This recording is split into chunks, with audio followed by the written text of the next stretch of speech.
نحمدہ ونصلی علی رسولہ الکریم اما بعد اعوذ باللہ السمیع العلیم من الشیطان الرجیم بسم اللہ الرحمن الرحیم والذی خلق لکم ما فی الارض جمیعا وما ورد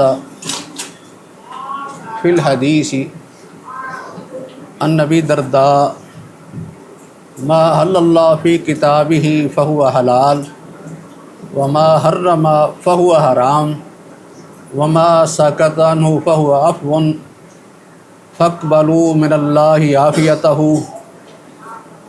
لم یکن لینسا فإن اللہ لم یکن لینسا شیئا۔ آج قاعدہ الیقین لا یزول بالشک کے تحت تیسرا قاعدہ ہم پڑھنے جا رہے ہیں، جس کا نام ہے الاصل فی الاشیاء الاباحۃ۔ الاصل فی الاشیاء الاباحۃ، اس قاعدے میں یعنی تین الفاظ استعمال ہوئے ہیں۔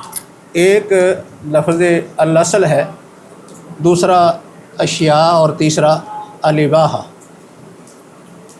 اصل کا یہ لفظ بار بار استعمال ہو رہا ہے، اس کا معنی پیچھے ہم نے بیان کر دیا تھا کہ اصل سے مراد ایک مستقل قاعدہ ہے، یعنی ایک مستقل یا غالب یا راجع قاعدہ ہوتا ہے۔ اور دوسرا لفظ اس میں اشیاء ہے۔ اشیاء سے مراد جس کو ہم عام طور پر چیزیں کہہ لیتے ہیں، چیزیں ان میں کھانے والی بھی آ جاتی ہیں، استعمال والی بھی آ جاتی ہیں، انسان کے اپنے افعال بھی آ جاتے ہیں، یعنی اس کے افعال اور معاملات یہ بھی اس میں آ جاتے ہیں، جن کو الامور بھی کہہ دیتے ہیں۔ اور تیسری چیز اس میں الاباحہ لفظ ہے۔ الاباحہ، اباحہ لفظ یہ اظہار اور اعلان کے معنی میں بھی استعمال ہوتا ہے، کسی چیز کا اعلان اور اس کا اظہار کرنا، اور دوسرا معنی اس کا کسی چیز کی اجازت کا بھی ہوتا ہے، اجازت دینا، کسی چیز کو آزاد چھوڑ دینا، یعنی یہ اس کے لغوی اعتبار سے معنی استعمال ہوتے ہیں۔ الاصل فی الاشیاء الاباحہ۔ اور دوسرا یہ ہے کہ اس قاعدے کا جو اصطلاحی معنی ہے، یعنی اصطلاحی طور پر یا اس قاعدے کا مفہوم کیا ہوگا، یہ تو خیر ان کے کچھ الفاظ کی وضاحت تھی۔ ایک بات اس میں یہ بھی ذہن میں رکھنا ضروری ہے کہ یہ جو اشیاء ہیں کہ چیزوں کے اندر اصل اباحت ہے، تو اشیاء سے مراد ایسی چیزیں ہیں یا ایسے انسان کے اعمال ہیں جن کے بارے میں شریعت نے خاموشی اختیار کی ہے، نہ ان کی حلت کا کہیں بیان ہے اور نہ ہی ان کی حرمت کا ذکر ملتا ہے۔ کیونکہ اگر کسی چیز کے بارے میں کوئی دلیل مل جائے کہ یہ کام کرنا ضروری ہے، وہ تو واجب ہو جائے گا، یعنی وہ فرض اور واجب ہوگا۔ اگر کسی چیز کے بارے میں شریعت یہ کہہ دے کہ یہ چیز حرام ہے، ناجائز ہے، تو اس کو کرنا یہ یعنی ممنوع ہو جائے گا، ناجائز ہو جائے گا، کرنے والا گنہگار ہوگا، یعنی اس فعل کو ہم گناہ کہتے ہیں، یا چیز کے استعمال کو جس سے شریعت نے منع کر دیا، روک دیا یا اس کو حرام کر دیا، اس کو بھی گناہ کہا جاتا ہے۔ اس لیے یہاں جو چیزیں اس قاعدے میں مراد ہیں، اس میں ایسی چیزیں مراد ہیں جن کے بارے میں شریعت میں کوئی نص وارد نہیں ہے، خاموشی اختیار کی گئی ہے، نہ تو ان کی حلت کے بارے میں کچھ بیان ہے اور نہ ہی حرمت کا بیان ہے۔ اور دوسری اس میں ایک قید یہ بھی ہے کہ اس سے مراد وہ چیزیں بھی نہیں ہوں گی جو انسان کے لیے نقصان دہ ہوتی ہیں، نقصان دہ چیزیں اس میں نہیں آئیں گی۔ نقصان دہ چیزوں کا حکم الگ ہے، کیونکہ جن چیزوں کے بارے میں نص آ گئی تو ان چیزوں میں تو ہم نص کی اتباع کریں گے، نس نے کہہ دیا کہ حل اللہ البیع، بیع حلال ہے تو ہم اس کو حلال سمجھیں گے، اور نس کے اندر یا قرآن نے کہہ دیا وہ حرم الربا، سود حرام ہے تو اس کو ہم حرام سمجھیں گے۔ باقی وہ چیزیں جن کے بارے میں ایسا کوئی بیان نہیں ہے وہ چیزیں یہاں مراد ہیں۔ اور دوسری شرط جیسے کہ ابھی ذکر کی کہ چیزوں سے مراد ایسی چیزیں ہیں جو انسان کے لیے نقصان دہ نہیں ہوتی، کیونکہ نقصان دہ چیزیں انسان کے لیے ضرر رساں چیزیں یہ کیا ہیں، ان کے اندر اصل کیا ہے، حرمت ہے، یہ حرام ہے۔ یعنی ایسی کوئی بھی چیز جو انسان کی صحت کے لیے نقصان دہ ہے وہ چیز حرام ہے۔ بعض دفعہ ہوتا ہے کہ اس سے صحت خراب ہوتی ہے، بعض دفعہ کسی چیز سے اخلاق خراب ہوتے ہیں، جیسے اللہ نے قرآن میں کئی چیزوں کو حرام قرار دیا ہے۔ کچھ چیزیں ایسی ہیں کہ ان کے اندر فی ذاتی ہی شر پایا جاتا ہے، فی ذاتی ہی ان کے استعمال میں نقصان ہے، اور کچھ چیزیں ایسی ہیں کہ فی ذاتی نقصان تو نہیں لگتا لیکن انسان کے اخلاق پر ان کا اثر ہوتا ہے، اس لیے منع کر دیا۔ انسان کے عقیدے پر برا اثر پڑتا ہے، جیسے ما احل لغیر اللہ، تو اس لیے اس سے وہ چیزیں جو نقصان دہ ہیں وہ مراد نہیں ہیں، کیونکہ نقصان دہ چیزوں کا حکم حرمت کا ہے۔ مثال کے طور پر کوئی آدمی زہر استعمال کرے تو اب زہر کیا ہے، یہ تو جان لیوا چیز ہے، انسان اپنی جان سے ہاتھ دھو بیٹھتا ہے، اس لیے زہر کی تو اجازت نہیں دی جا سکتی، نقصان دہ چیز ہے یہ۔ اگر کوئی آدمی اس کے علاوہ اور کوئی زہریلی چیز استعمال کرے تو وہ بھی اسی حکم میں ہے۔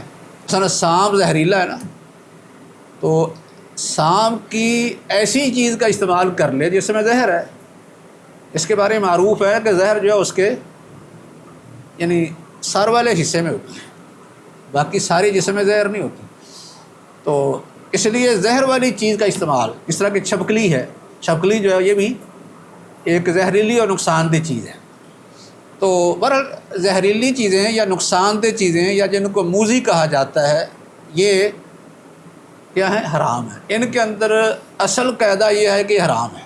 اس کے بارے میں قرآن نبی صلی اللہ علیہ وسلم کی صفات بیان کرتے ہوئے بھی اس کی وضاحت کرتا ہے کہ یحل لکم الطیبات و یحرم علیکم الخبائث، نبی طیبات کو حلال کرتے ہیں۔ طیبات کون سی چیزیں ہیں جو انسان کے لیے فائدہ مند ہوتی ہیں، اچھی ہوتی ہیں، انسان کی صحت کے لیے، اخلاق کے لیے وہ نقصان دہ نہیں ہوتی، اور خبائث چیزیں جو صحت کے لیے نقصان دہ ہوں، انسان کے عقیدے کے اندر ان کو خرابی پیدا ہوتی ہو، اخلاق خراب ہوتے ہوں، یعنی فی ذاتی ہی ان کے اندر نقصان ہے یا وہ کسی نقصان کا ذریعہ بنتی ہیں۔ جس طرح خنزیر کا گوشت ہے، خنزیر کا گوشت فی ذاتی ہی وہ یعنی نجس ہے، گندہ ہے۔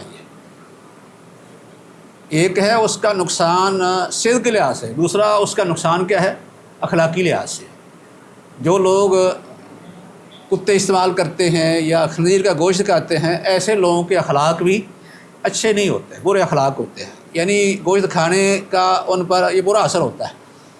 تو بہرحال مقصد یہ ہے کہ وہ چیزیں جو انسان کے لیے نقصان دہ ہیں وہ بھی اس میں شامل نہیں ہیں۔ تو باقی کون سی چیزیں رہیں گی، وہ چیزیں جن کے بارے میں ایک تو نص وارد نہیں ہے، خاموشی ہے، خاموشی اختیار کی گئی ہے، ان نص نے نہ تو انہیں حرام کہا ہے نہ انہیں حلال کہا ہے، وہ مراد ہے۔ دوسرا یہ ہے کہ وہ انسان کے لیے نقصان دہ نہیں ہے۔ ایسی چیزوں کے بارے میں حکم کیا ہے کہ یہ چیزیں ان کے بارے میں یعنی قاعدہ اور ضابطہ یہ ہے، مستقل ضابطہ یہ ہے کہ وہ چیزیں حلال ہیں، حرام نہیں ہیں، کھانے والی ہیں تو کھائی جا سکتی ہیں، استعمال والی ہیں تو استعمال کی جا سکتی ہیں۔ اگر انسان کے ایسے اعمال جو اس کے لیے نقصان دہ نہیں ہیں وہ کام بھی کیے جا سکتے ہیں جن کو حرام نہیں کیا گیا۔ اور اس کے علاوہ اور بھی معاملات ہیں جن کا ذکر ہم تھوڑی دیر کے بعد کریں گے۔ یہ یعنی اسی قاعدے کی ایک اور شق ہے، اس میں اس کی وضاحت آئے گی معاملات کے بارے میں۔ تو بہرحال مقصد یہ تھا کہ اس قاعدے کا مفہوم کیا بنا کہ مستقل قاعدہ شرعی طور پر یہ ہے کہ ایسی چیزیں جن کے بارے میں شریعت نے خاموشی اختیار کی ہے یا وہ نقصان دہ نہیں، وہ چیزیں اصل میں حلال ہیں، جائز ہیں۔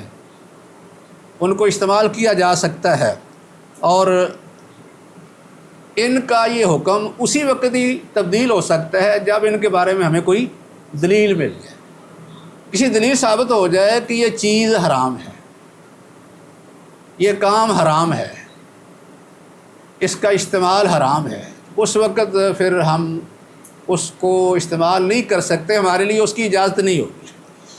اب اس کے بارے میں، اس قاعدہ کے متعلق یعنی قرآن حدیث کی ہمیں کیا رہنمائی ملتی ہے؟ پرانی آیات بھی ہیں، کچھ احادیث بھی ہیں، اور اہل علم نے اس کے کچھ عقلی دلائل بھی دیے ہیں۔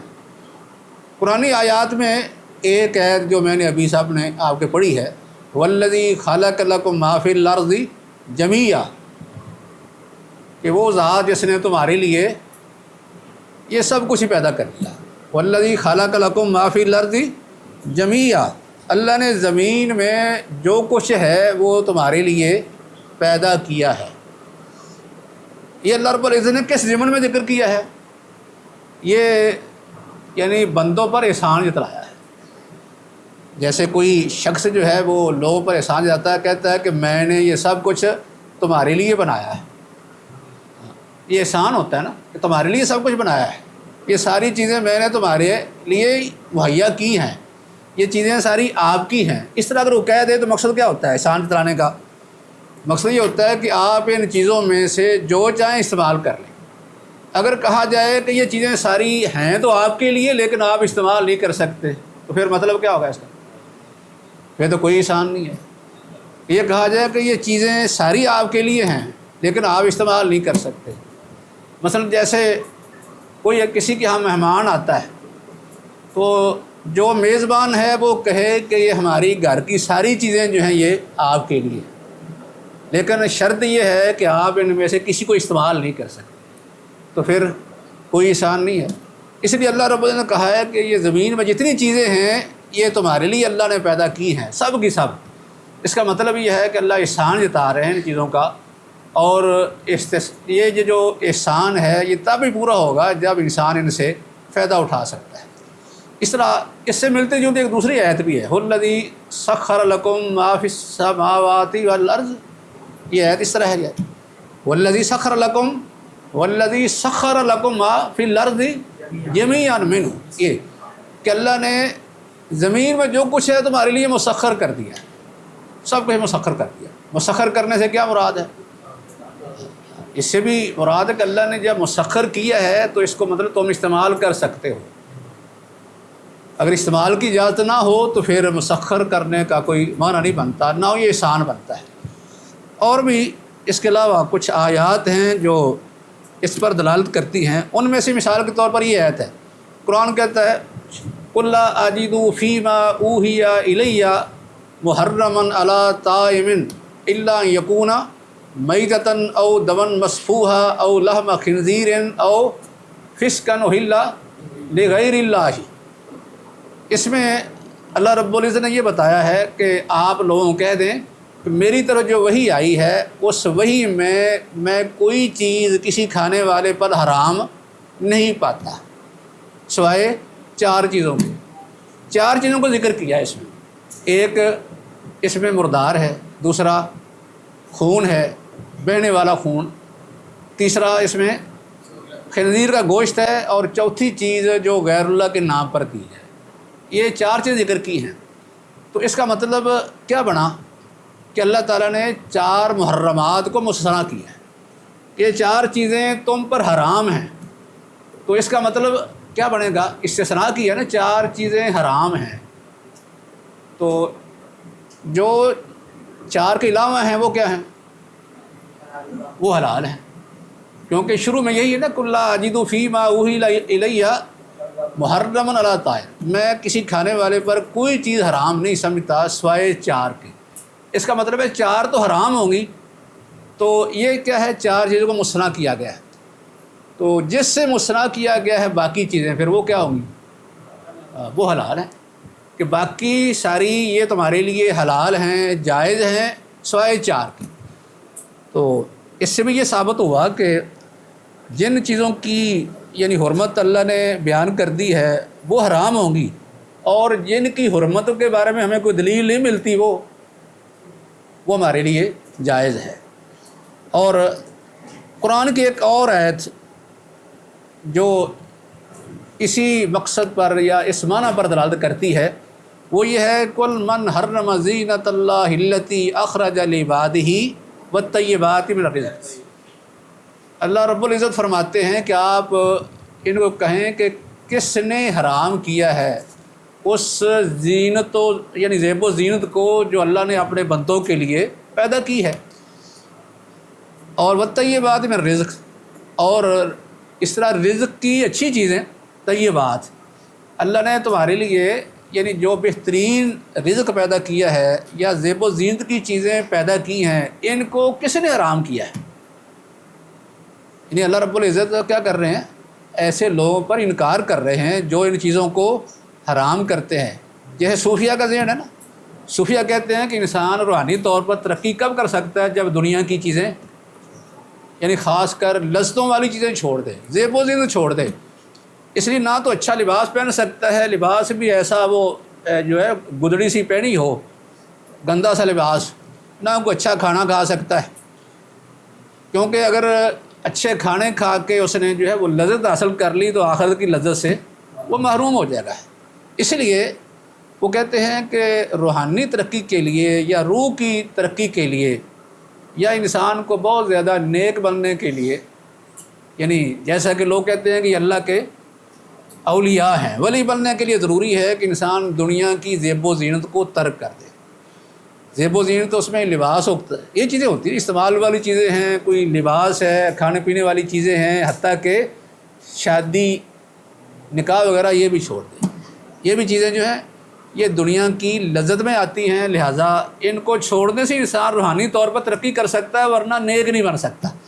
اس کا ہماری شریعت نے رد کیا ہے کہ آپ ان سے پوچھیں کہ یہ زیب و زینت والی چیزیں یا اچھی کھانے پینے والی چیزیں ان کو کس نے حرام کیا ہے؟ تو پھر جس چیز کو اللہ نے حرام نہیں کیا تو ہمارے لیے کیا ہوگی؟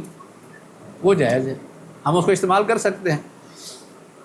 تو بہرحال ایسے لوگ جو ہیں وہ دنیا کی نعمتوں سے محروم رہتے ہیں، اور اسی یعنی سوچ کی وجہ سے جو انہوں نے غلط اختیار کر لی، یعنی اپنے تقویٰ کے لیے، روحانی ترقی کے لیے، اس کی وجہ سے آخرت میں بھی یہ لوگ پھر کامیاب نہیں ہو سکتے، کیونکہ انہوں نے سوچ عقیدہ یہ غلط اختیار کر لیا ہے، اور عملی طور پر بھی وہ سنت کے متبع نہیں ہیں۔ بہرحال اصل مقصد یہ تھا کہ پھر اللہ نے جب یہ کہا ہے کہ آپ ان سے پوچھیں یہ چیزیں کس نے حرام کی، جب حرام نہیں کی تو پھر استعمال پھر بھی جائز ہوگا۔ اس کے علاوہ کچھ حدیث بھی ہیں ایسی جو اس قاعدے کی یعنی تائید میں ہے، جیسے یہ ابو درداء رضی اللہ تعالیٰ عنہ کی روایت ہے کہ ما حل اللہ فی کتابہ فہو حلالا وما حرم فہو حرام وما سکت عنہ فہو عفو، ما سکت عنہ فہو عفو، کہ اللہ نے جو چیز اپنی کتاب میں حلال کر دی وہ حلال ہے، جو حرام کر دی وہ حرام ہے، اور جس سے اللہ نے خاموشی اختیار کی وہ کیا ہے؟ وہ معاف ہے۔ اللہ نے یعنی مہربانی کی ہے، تم پر احسان کیا ہے، تمہیں اس کا پابند نہیں کیا۔ تو اس کے بعد ہے کہ فاقبلوا من اللہ عافیتہ، اللہ کا یہ احسان مہربانی اس کو تم قبول کرو۔ اور اس کے بعد یہ ہے فإن اللہ لم یکن لینسى شیئا، اللہ تعالیٰ کسی چیز کو بھولنے والا نہیں ہے۔ اللہ نے جن چیزوں سے خاموشی اختیار کی ہے وہ بھول کر نہیں کی کہ اللہ کو پتہ نہیں چلا، بھول کر ایسا ہو گیا ہے۔ قرآن کہتا ہے نا وما کان ربک نسیہ، اللہ تو بھولنے والا نہیں ہے، اس لیے اللہ نے یہ بھول کر نہیں ان کو چھوڑا، بلکہ جان بوجھ کر اللہ نے تم پر احسان کیا ہے کہ کچھ چیزوں سے خاموشی اختیار کر لی ہے تاکہ اس میں تمہارے لیے آسانی ہو، ان چیزوں کو تم استعمال کر سکو، کیونکہ جو حرام کرنی تھی ان کی وضاحت کر دی ہے۔ اس کا مطلب ہے کہ جن کو حرام نہیں کیا وہ تمہارے لیے حلال ہیں، ان کو تم استعمال کر سکتے ہو۔ یہ دار قطنی اور بہقی کی روایت ہے۔ اسی طرح ایک روایت ابو ثعلبہ خشنی رضی اللہ تعالیٰ عنہ کی ہے، اس میں کچھ الفاظ مختلف ہیں، جس میں ہے کہ ان اللہ فرض فرائض فلا تضيعوها وحرم حرمات فلا تنتهكوها، اللہ نے فرائض مقرر کیے ان کو ضائع نہ کرو، اور اللہ نے کچھ چیزوں کو حرام کیا ہے تو ان چیزوں میں کیا کرو، ان چیزوں کی یعنی بے حرمتی نہ کرو، جن چیزوں کو حرام کیا ہے تو اللہ کے اس حکم کی بے حرمتی نہ کرو، یعنی ان کا ارتکاب نہ کرو۔ اور اس کے بعد آگے ہے کہ وحد حدوداً، اللہ نے کچھ حدود مقرر کر دی ہیں، فلا تعتدوها، ان سے آگے تجاوز نہ کرو۔ اور وساکت اشیاء من غیر نسیان، اور کچھ چیزوں سے اللہ نے خاموشی اختیار کر لی ہے لیکن بھول کے بغیر، بھولا نہیں ہے، بھول کے بغیر، فلا تبحثوا عنہا، ان کے بارے میں بحث نہ کرو۔ یہ روایت بھی دارقطنی، بہقی اور حاکم نے بیان کی ہے۔ تو بہرحال یہ جو روایات ہیں ان سے معلوم یہ ہوتا ہے کہ جن چیزوں کے حکم سے اللہ نے خاموشی اختیار کی ہے وہ ہمارے لیے جائز اور مباح ہے، کیونکہ یہ کیا ہے، اللہ نے یعنی یہ سمجھ لو کہ معاف کر دیا ہے، مہربانی کی ہے، ان کے بارے میں کوئی حکم ہمیں نہیں دیا، پابند نہیں کیا، تو ہم ان چیزوں کو استعمال کر سکتے ہیں۔ تو اب جو عقلی لحاظ سے اس کی دلیل یہ ہے کہ اللہ رب العزت نے یہ دنیا کے اندر، جیسے ہم نے آیات ذکر کی ہے نا کہ اللہ نے کہا یہ سب کچھ زمین میں جو کچھ ہے میں نے تمہارے لیے پیدا کیا ہے، اور زمین کی ہر چیز کو تمہارے لیے مسخر کر دیا ہے، اس لیے تم اس کو استعمال کر سکتے ہو۔ انسان کو اللہ نے یہ طاقت اختیار دی نا، اپنی عقل سے مسخر کر لیتا ہے۔ کچھ چیزیں جو ہیں وہ تو ویسے ہی مسخر ہیں، کچھ چیزوں کو مسخر کر لیتا ہے۔ کوئی بھینس جو اس کو مسخر کر کے پکڑتا ہے کھا لیتا ہے، کوئی گائے پکڑتا ہے ذبح کر کے کھا لیتا ہے، بڑے بڑے جانور ان کو قابو کر لیتا ہے، ہاتھی پکڑ کے اس سے فائدہ اٹھاتا ہے، اونٹ سے فائدہ اٹھا رہا ہے۔ تو اللہ نے یہ چیزیں انسان کے لیے مسخر کی ہوئی ہے، یعنی ان کو وہ استعمال کرتا ہے۔ تو یہ جتنی چیزیں اللہ نے پیدا کی ہیں کس مقصد کے لیے ہیں؟ یا تو ان کا کوئی مقصد نہیں ہے، یہ بات بھی جو ہے وہ غلط ہے، ممتنع ہے کہ اللہ رب العزت اتنی چیزیں پیدا کرے اور کوئی مقصد نہ ہو۔ یا یہ ہے کہ اللہ تعالیٰ نے ان چیزوں کو پیدا کیا ہے مقصد کے لیے۔ مقصد دو ہو سکتے ہیں، یا تو ان چیزوں کی اللہ کو خود ضرورت تھی، یہ ہے نہیں، ان چیزوں کی اللہ کو کوئی ضرورت نہیں تھی، تو باقی پھر مقصد کیا رہ جاتا ہے ان چیزوں کو پیدا کرنے کا؟ وہ ہے کہ انسانوں کو ضرورت ہے، وہ محتاج ہیں۔ اس لیے ان تمام چیزوں کو اللہ نے جو ایک احسان کے طور پر بیان کی ہیں، کس لیے پیدا کیا ہے؟ انسانوں کے لیے، کہ ان کو وہ استعمال کریں۔ تو یہ دلیل کس پر ہے؟ ان چیزوں کی اباحت پر، کہ یہ چیزیں مباح ہیں، جائز ہیں، ان کا استعمال یہ جائز ہے، کیونکہ اللہ رب العزت نے ان چیزوں کو بے مقصد اور بیکار پیدا نہیں کیا، بلکہ انسان کے لیے پیدا کیا ہے۔ تو جب یہ چیزیں انسان کے لیے ہیں تو اس کو پھر ان چیزوں کی یعنی اجازت ہے، استعمال کی اجازت ہے۔ چیزیں جو ہیں وہ ہم یعنی ایک اصول ہمارے سامنے آ گیا، اب ہم اس کے کوئی مثالیں دیتے ہیں تاکہ پتہ چلے کہ یہ اشیاء سے کون سی چیزیں مراد ہیں، کیونکہ بات ہم نے کی تھی کہ چیزوں کے اندر اصل کیا ہے کہ یہ چیزیں مباح ہیں، اور اس میں دو قیدوں کا ذکر بھی آیا ہے کہ دو اس میں قیدیں ہیں۔ ایک کیا ہے کہ چیزیں ایسی مراد ہیں کہ جن کے بارے میں شرعی دلیل نہیں ہے، ان کے بارے میں خاموشی ہے۔ یعنی خاموشی سے مراد ہوتا ہے کہ متعین کوئی دلیل، ایک چیز کے بارے میں متعین دلیل مراد ہے کہ ان چیزوں کے بارے میں آپ کو کوئی خاص اور متعین دلیل نہیں ملے گی کہ فلاں چیز کے بارے میں یہ حکم ہے، فلاں کے بارے میں یہ حکم ہے، یہ دلیل نہیں ملے گی۔ لیکن یہ جو ہم نے دلائل ذکر کیے ہیں یہ عمومی طور پر اس موقف کی تائید کرتے ہیں کہ دنیا کے اندر جتنی چیزیں اللہ نے پیدا کی ہیں اس زمین کے اندر، وہ انسان کے لیے مباح ہیں، جائز ہیں، جب تک ہمیں کوئی دلیل نہیں مل جاتی جو ان چیزوں کو حرام قرار دے۔ تو بہرحال یہ خیر عقلی لحاظ سے اس کی توجیہ تھی۔ اب چیزیں جو ہیں وہ ہمارے سامنے یا تو کھانے والی ہیں، کھانے والی کتنی چیزیں بے شمار ہم گن نہیں سکتے۔ آپ جو ہیں مثال لے لیں غلہ جات کی، غلہ جات کتنے ہیں؟ آپ سے کوئی آدمی پوچھتا ہے کہ آپ ہمیں بتائیں کہ چاول کھانے کی کوئی دلیل، گندم کھانے کی دلیل دو کوئی، آپ باجرہ کھاتے ہیں اس کی کوئی دلیل، کوئی چنے کھاتے ہیں آپ،